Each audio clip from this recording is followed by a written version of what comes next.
الله أكبر الله أكبر الله أكبر لا إله إلا الله والله أكبر ولله الحمد الله أكبر الله أكبر كبيرا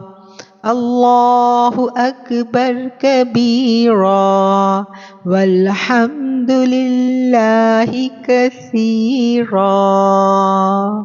والحمد لله كثيرا سبحان الله بكرة وأصيلا سبحان الله بكرة وأصيلا الله أكبر الله أكبر لا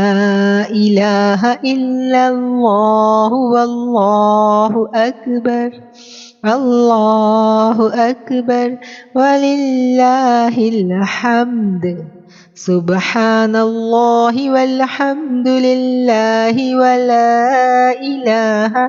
إلا الله والله أكبر ولا حول ولا قوة إلا بالله العلي العظيم اللهم صل على سيدنا ومولانا محمد وعلى آله وأصحابه وبارك وسلم الحمدللہ الحمدللہ الحمدللہ۔ اللہ کریم کی توفیق سے ہم عشرہ ذی الحجہ میں داخل ہو چکے ہیں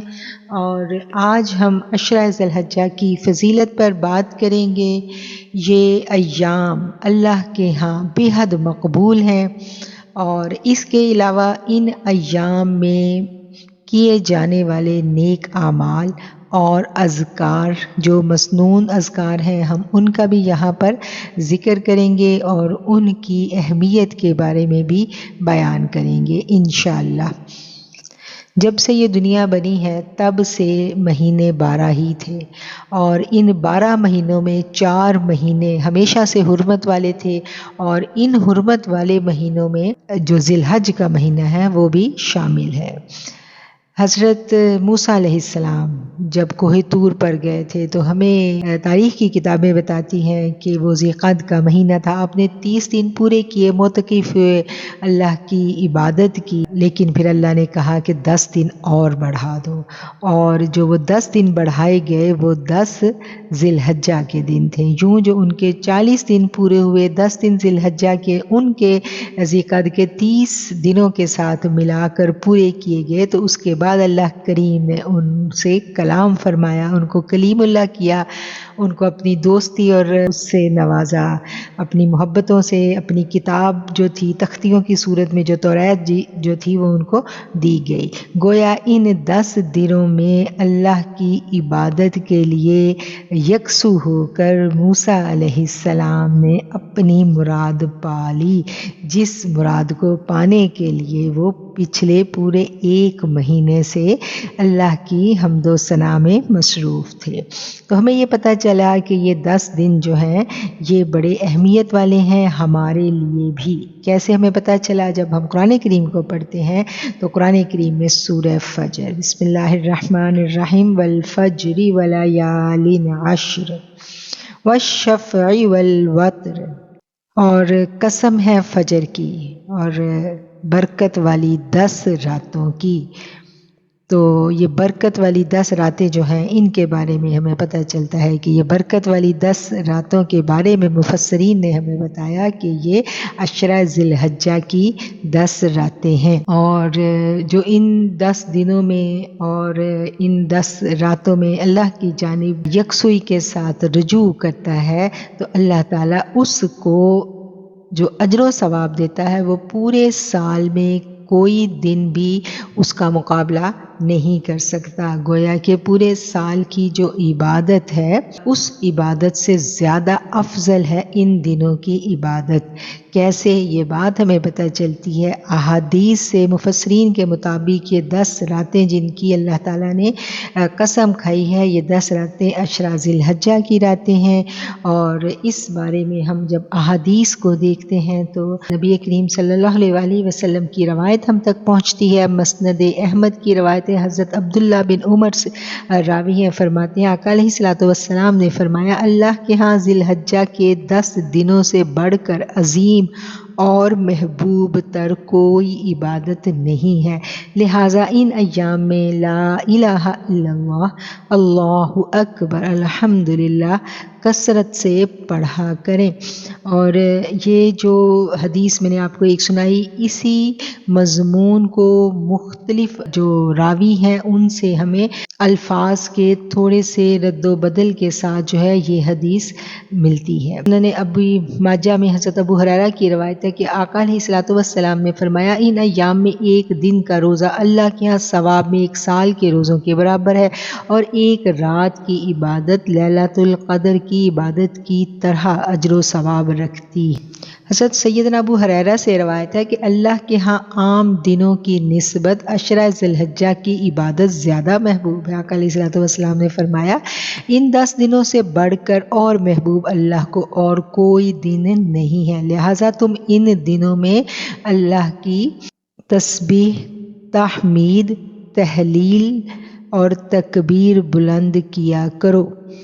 جب آقا علیہ الصلوۃ والسلام نے ان دنوں کی فضیلت بیان کی تو صحابہ کرام نے پوچھا کہ یا رسول اللہ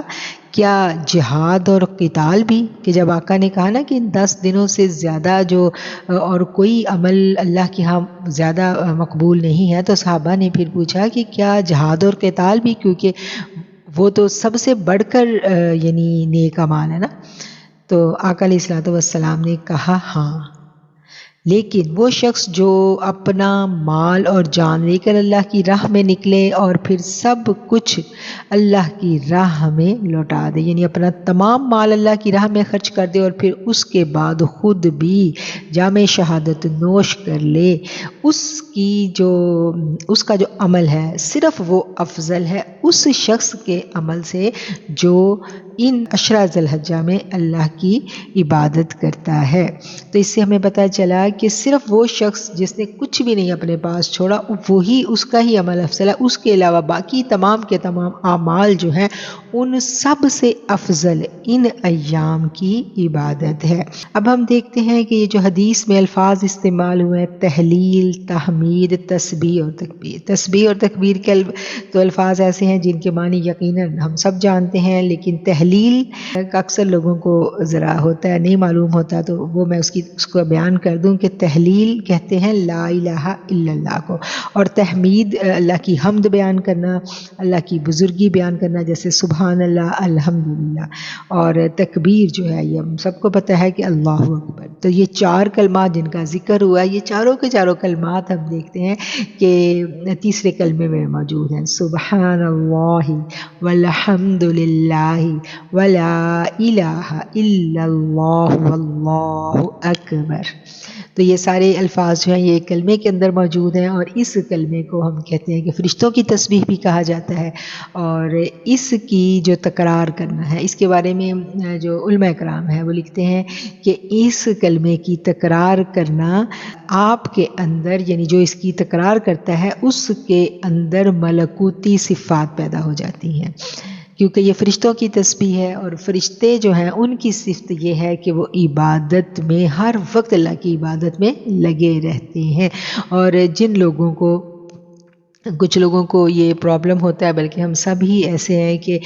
ہم کہتے ہیں کہ ہم سے زیادہ عبادت ہو نہیں پاتی۔ ہوتا ہے نا کہ ہم عبادت کرنا چاہتے ہیں، جی بہت چاہتے ہیں بہت زیادہ عبادت کریں، لیکن ہم سے زیادہ عبادت ہو نہیں جا پاتی، تو اس کے لیے اس کلمے کی جو تکرار ہے وہ اس کا بڑا زبردست یہ اثر پڑتا ہے ہماری روح پر کہ ہمیں عبادت کی بہت زیادہ توفیق ملنے لگتی ہے، اور عبادت جو ہے یہ اللہ کی توفیق کے بغیر تو نہیں ہوتی نا۔ تو اس سے ہمارے اندر یہ صفت پیدا ہونا شروع ہو جاتی ہے کہ جی عبادت میں لگنے لگتا ہے اور انتہائی یکسوئی نصیب ہوتی ہے عبادت میں اس کلمے کی تکرار سے۔ تو آج جو ہم نے بات کی تھی، کیونکہ بہت زیادہ میری پیاری نوری بہنیاں وہ کہہ رہی تھی کہ ہمیں اس عشرے کے اذکار بھی بتائیں کہ ہم اس عشرے میں کیا عبادت کریں، تو ان عبادات کا جن کا نبی کریم صلی اللہ علیہ وسلم نے ذکر کیا ہے احادیث میں، ہم ان کو سامنے رکھتے ہوئے آج بات کر رہے ہیں، اور اس کے علاوہ کچھ مسنون دعائیں بھی انشاءاللہ ہم آج شامل کریں گے کہ ہم اس عشرے میں مانگیں اللہ تعالیٰ سے۔ تو اس میں ایک پہلی جو بات ہے وہ آپ نوٹ کر لیں کہ تیسرا کلمہ جو ہے اس کی کثرت کرنا، اللہ تعالیٰ سے بہت زیادہ یہ مانگنا، اور پھر اس کے علاوہ ہر نماز کے بعد ہمیں کوشش کرنی چاہیے کہ ہم تیسرا کلمہ جو ہے کوئی اپنی سہولت کے مطابق جتنا ہم آسانی سے پڑھ سکتے ہیں، 3 دفعہ پڑھ سکتے ہیں، 6 دفعہ پڑھ سکتے ہیں، 7 دفعہ، اگر ہم بالکل زیادہ ٹائم ہمارے پاس نہیں ہے تو ہم 1 دفعہ ہی پڑھ لیں، لیکن اس کو ان 10 دنوں میں اہتمام کے ساتھ پڑھیں۔ کوشش تو ہماری ہونی چاہیے کہ ہم کثرت سے پڑھیں، اور کثرت اب آپ کو پتہ ہے کہ جب 300 سے اوپر تعداد چلی جاتی ہے تو وہ علماء کرام اس کو کثرت میں کاؤنٹ کرتے ہیں۔ تو کوشش تو یہ ہونی چاہیے کہ ہم 3 تسبیحات سے زیادہ کریں، لیکن اگر ہم نہیں کر سکتے، جو ورکنگ وومنز ہیں، جو جاب کرتی ہیں، ذمہ داریاں زیادہ ہیں جن پہ، تو وہ اس کو کم از کم جو ہے ہر نماز کے بعد 3 دفعہ ضرور پڑھیں۔ دوسری ابھی ہم نے جو پڑھا تھا سورہ فجر، سورہ فجر میں اللہ تعالیٰ نے قسم کھائی والفجر، اور قسم ہے فجر کی، طلوع فجر کی۔ طلوع فجر کیا سمبل ہوتا ہے کہ رات کی تاریکی چھٹ گئی اور صبح طلوع ہو گئی، یہی سمبل ہے نا کہ رات کی تاریکی غائب اور روشنی آ گئی۔ تو اس بارے میں جو ہمارے جو اساتذہ کرام ہیں انہوں نے ہمیں بتایا کہ اگر زندگی میں کوئی ایسا غم ہے، کوئی ایسی پریشانی ہے جو لمبی ہوتی چلی جا رہی ہے اور وہ چھٹ نہیں رہی اور وہ ختم نہیں ہو رہی، تو ان ایام میں یہ جو آیت ہے والفجر، اتنی آیت ہے نا، اس کی تکرار کی جائے، اس کو کثرت کے ساتھ پڑھا جائے، یہ سوچ کے کہ اللہ میری زندگی کا یہ غم، یہ پریشانی ہے، یہ حاجت ہے جو پوری نہیں ہو رہی میرے مالک، تو میری زندگی کے غم کی یہ جو سیاہی ہے یہ بھی دور کر دے اور میری زندگی کے غم کی صبح کر دے۔ ہر چیز کا دیکھیں، جو بھی زندگی میں دکھ پریشانی غم آتا ہے، ہم مایوسی میں جانے لگتے ہیں، ہم اللہ کی رحمت سے مایوس ہونے لگتے ہیں، تو اس وقت ہمیں یہ بات یاد کر لینی چاہیے کہ ہر رات کی ایک صبح ہوتی ہے، ہر تاریکی جو ہے، ہر غم جو ہے انشاءاللہ وہ ایک نہ ایک دن دور ہونا ہوتا ہے، اس کا ایک وقت ہوتا ہے جس کا ہمیں صبر کے ساتھ انتظار کرنا ہوتا ہے۔ تو اس عشرے میں اس مناسبت سے جو ہمارے اساتذہ کرام نے ہمیں بتایا کہ والفجر جو ہے، اس آیت کی ہم نے کثرت کرنی ہے، اس کو بار بار ہم پڑھیں، اٹھتے بیٹھتے اللہ کے ساتھ، اپنے جو بھی رجوع کے اوقات ہیں، یعنی جب ہم یکسو ہو کے اللہ کے ساتھ عبادت میں بیٹھیں، اللہ کے ساتھ ہم گفتگو کریں، تو بس بار بار ہم یہ آیت جو ہے یہ ہم دہرائیں، والفجری والفجری، اور دل میں ہمارے یہ اپنی حاجت کا تصور ہو، تو انشاءاللہ اللہ تعالیٰ جو ہے غموں کی سیاہی، دکھوں کی سیاہی جو ہے وہ دور کریں گے، اور اس حاجت کو جس میں ہم مبتلا ہیں، جس تکلیف میں ہم مبتلا ہیں، اس کو اللہ تعالیٰ دور کر دیں گے۔ تو یہ دوسرا وظیفہ ہو گیا اس عشرے کا، والفجر۔ اچھا، اور اس کے علاوہ جو لوگ ماشاءاللہ جن کے پاس ٹائم ہے، جو پڑھ سکتے ہیں، وہ کوشش کریں کہ روزانہ پوری کی پوری سورہ فجر جو ہے اس کی تلاوت کریں، اور اس کی تلاوت کر کے اللہ تعالیٰ سے دعا کریں کہ اللہ اس مبارک عشرے کے صدقے ہماری زندگی کو بدل دے۔ سب سے ضروری چیز جو اللہ سے مانگنے والی ہے وہ ہدایت ہے، وہ اللہ تعالیٰ سے ایمان کے اوپر خاتمہ ہے زندگی کا، کہ اللہ ہمیں ایسی زندگی دے کہ جب ہم تیرے پاس واپس آئیں تو ایمان کی بہترین حالت میں واپس آئیں۔ یہ تو اولین دعائیں ہیں جو ہم نے مانگنی ہیں، اور اس کے لیے ہم ڈیلی سورہ فجر جو ہے اس کا اہتمام کریں اس عشرے کی مناسبت سے، اور پھر اللہ تعالیٰ سے کہ اللہ اس عشرے میں تو ہر عبادت جو ہے اس کا اجر و ثواب بڑھا دیا جاتا ہے، تو اس عشرے کے صدقے ہمیں تو بھی ہماری دعاؤں کو قبول فرما، ہماری حاجتوں کو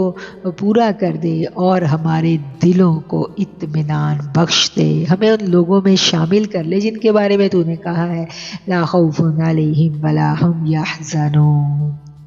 تو یہ دعا ہمیں مانگنی چاہیے۔ اس عشرے میں مانگنے کی دعاؤں میں کثرت کے ساتھ ہم یہ دعا کریں کہ اللہ ہمیں خوف سے، ہمیں غم سے، ہمیں مایوسی سے، ہمیں بے بسی سے بچا لے، اور ہمیں ایمان کی بہترین سلامتی کے ساتھ زندہ رکھ، اور ایمان کی بہترین سلامتی کے ساتھ ہمیں واپس لے کر جانا۔